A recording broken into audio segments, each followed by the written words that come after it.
Good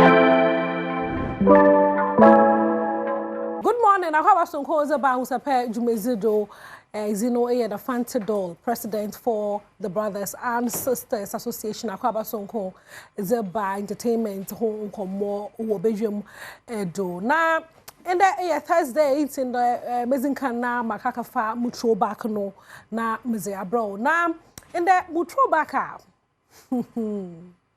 I'm going to be a Mebakanasami. In 2000s, no, when I yet and come, the first album no was a freedom of speech.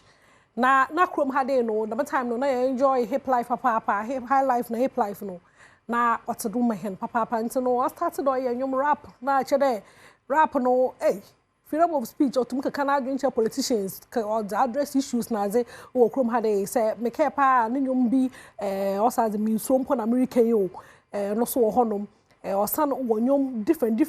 I just go letter to Parliament, letter to the West, mirror, 2 parties. Hey, I might say, no, release my back to back. Massa, ningin now should be no, none some woman no, now no yes show. Sunday knows address to concerns, papa, is in my hand. Make care pass today in 2023, said Biza Koshia, no back at the Numaze, Yazobo 2 bium, where Jadobo, you want your bium. Now, wako into politics. You can say, "Oh, Mbrashe Bedwam, or ye member of parliament, oh, Mbrashe Bedwam." Kwame plus na some American. Nibehu, no bonyum. Kwame no bonyum, papa poyum to me. Into no, but intro back on Kwame plus. Inte nyum kakra.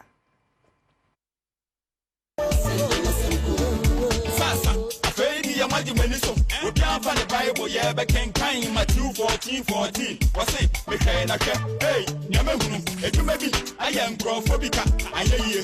That I just want, if you may run, your politics. When you pick up the bread, your campaigns and the workers, some soon, drama cut with your dairy. The Fiaba, that's how they say, men shram was said, one bait in the ground before we're reading the next 4 years. One echo. Was set the record, President, ready 98. I was so attack. Maybe again, what the constituency, NDC, 10,000 and over. When we are 2.5 blood. Oh, canoe crack, Pressy, what to my NDC, Fair Kubaco. Oh, canoe crack, what to my MPP, my Babudika, it's a Mosha, I would it. Hey, so you did? Next 4 years, you go come again. Politics way, you did play with them, so you wanna know. Hey, you never know what lets you ask. Papinada, the chicken crack, like them the shots, Alaji. Asuma Banda, one penny who was Papa Daniel, where you know. Hey, my name come, yeah, candidate, yeah, one it's no Kwame A plus, honorable, sister honorable Kwame A plus back then, Kwame A plus, in Gomwa Central for 1 MP. Gomwa Central, when you're busy. Gomwa Central, why you're busy? 1 MP no on again. It's no, say that agenda biana in the politics, Muntada, or you controversial. Now there be Kwame back in the days. You know, I don't know, a very controversial. Then you can some be brave. So no big ups to him and the pay celebrate on constant code. You do more or chairman chair. Oze oboto wall for Gomwa Central nyina ho na wa lock into no say inikia ana omo kwan into me room because more by your hon ye hu hwe ye twed ya hwe yakopɔ no mbo an o ma ne nyansa o ma ne sika no ntum na onye mo pede oye bia because ye yimda kwa me o plans papa nti no ye chia no sonko and pay na mami na controversy do na mensa no wonka de yimda Kempalute we release no ma wiki ye una yensha da yamba hade na da interviews on continue da memoir ntino yensha da nyombo stories no but wiki Kempalute we release adwom na enwumi ba after okwa kezizo obi atam o abrochi ma oye pundits na ze entertainment shows na ze what's not what discussing the no as oye no nya fine ye twena ye hwekwan no baba apologize na ze but am say be ni chire ma da masem no si no between on no yakopon ntino ma awu adwenche no otibia no nye ho no hwe ntino Kempalute we release nyom anyom ni between me and God awo kete nyom no na ye mbotie na abrabo for and pay ye ba sample paying for Kempalute no hu nyina da won bra na wono tunofo ehu yi no ehu nya be the man e bisa questions papa de nti hwa pa no to Kimpalutafo don nya azo to them ehu na awu akaye akaye azo to them ma yere ka ho asam ye twekwan de baba apologize Mary Kay Sinas Judgenson one no Sinas Judgenson no brother ehu anyumi on hate anyumi mamu hey yo yabanyom ehu asa Adibi wo hono ma na ba apologize I apologize a chen nipa ko na the mazinze channel I apologize in chen heno ma ye hu ni ya ye hu nde no me ye na anya ni ye no na ka ba apologize na ka ye twado tietietia but for you to do this song na che de pede chen de rude Kimpaluta and pay anyume mate mo ntwe mo wa besinde yen so your support papa 50 time you release your first song aseda e be see last one nyina no Adom ya bwa and me nyina when name na me kada ya disappointed because you made the Laila Kaila emfa Kimpaluta emfa and so one more to no for ya pon show one for need to for no to because Ghana had they say them na say ya tag wo dem na eta obi abeyi na nyu with time so no be careful Mary e bia no pe efutufu bi no won tufu ye ate Kimpaluta mama kan nyina anyen you unnecessary minim po tufu da beda ma between me and God emfa ai me de besa hade na ma tua mensam do na mo tua do over the weekend do na nya nte there oye Kudus wa join the Tottenham Spurs one Spurs no wrong me Spurs pass now yehu de obi aye nyom kama is ama Brenton no na was to do was to ne signing na ni bibia what the nezino do Kimpa oye Stonebwoy no oye nyom no chirema 24 hours pepe and our friend no there omomozinara na onye nyom fama no 24 hours na brother wa cat nyom zama Kudus nyom no come papa nyom no retrend na obopo mu da wo fie ha de nti on Hit FM no obisa no there na nyom no cash out anya he na da do chirem wala nka I will make it say za Stonebwoy okay and the prophet people say the prophet Ghana and the prophet Stonebwoy, prophet Kudus as well. So you know, say this particular champion, people they mention some billions, some dollars. People they mention some monies than things. I say, hey, okay. They enter the camp. All right. So people they mention, but I think what Stonebwoy mentions is what we're interested in. Right? Exactly. But what if I'm not supposed to mention because of disclosure clause? Okay. Disclosure clause. Okay. You see, so sometimes it doesn't hurt if people are speculating the figures, etc. I don't think it's bad news. It's just their own ideas. Right. While some put a meager amount to it, others put a very huge amount to it. However, there is value. Which is most important. So the value is not only benefiting me, the creator or the artist, neither is it benefiting only the footballer, but it's benefiting both of us and Ghana. And this is an opportunity that I think we will definitely continue to leverage on as well. So yeah, man, Kakra Beba. Yeah. To know Stonebwoy enye na muda da Dr. Shine or proto pama brother or tumpani bia Stonebwoy is man da no wonder.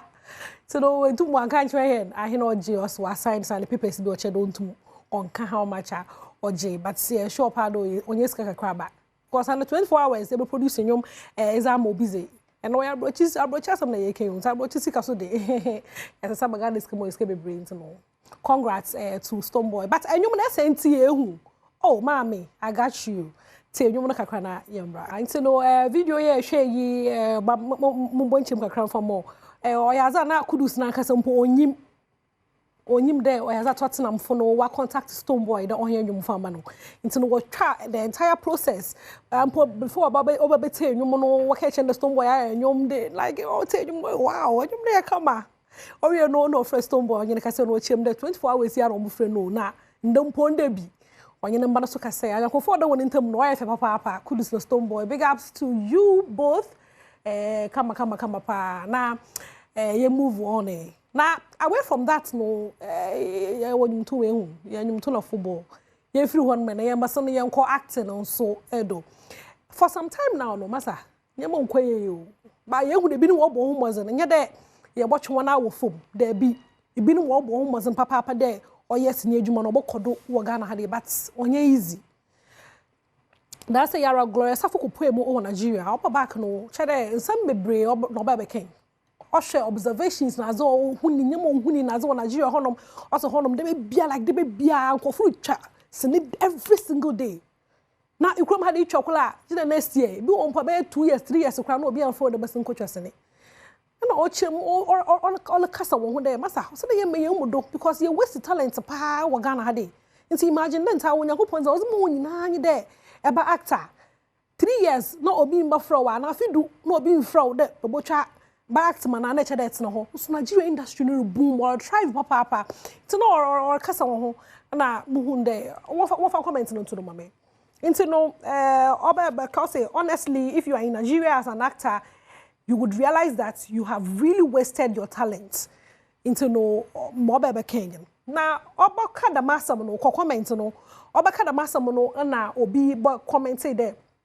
when would they I don't know so why observe pa there Nigerian actors no one kasa was one agima one will produce one films and there ko YouTuber Nigerian sinitwafo na azina no one channels were there one will produce one film since Sankari Canada no there Ghana ye shadam produce films were had no one kasa war acting one will produce one films now one so employ one we what shame one and it's not nimpa no so all the no concerns about one go beche da sister calm down listen na kasa no po for the best nkokotwa hin ibinya na kadere bobo aruze kwekotwa time ben o chire mama sa wo from one panya hin bia na wazimo one serious so masa industry na nka mo hwede nka obi mpo baba baja to no do akade o no no fitinda cause the miske baba ka share in industry no but ye nyimda National Film Authority kafu danku yi no nye oye James Gardner mo masa yesna one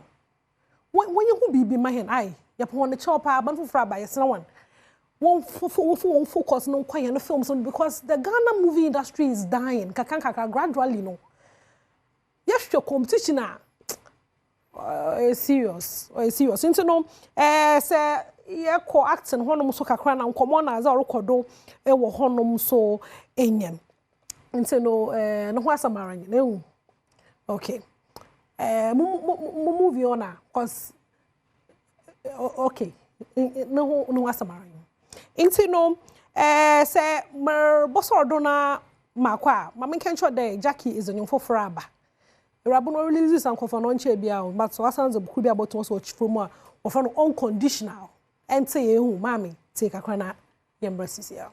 It's an unconditional and Jackie, new one crowds about dropping in there, Bombazanara, drop a pet, I can say, no more. Farmer streaming on all streaming platforms na onto moneka kra onto ne bottom ma munda Edmond no yeto masase hono bo hweka ma ho nsam o hade is a mom sound nyamisha hon papa damara na Mark Weber na oil director and the Richmond na or producing in the Richmond producing OPD production papa chia no baby ara damara na Weber Kofi Ampedu head of productions one ma wo control hum nyam hye ho nyina wa so ejembra nyim ye nyamisha papa beza Ahosepe no besi ha nyame yadoma yebesa na yeshia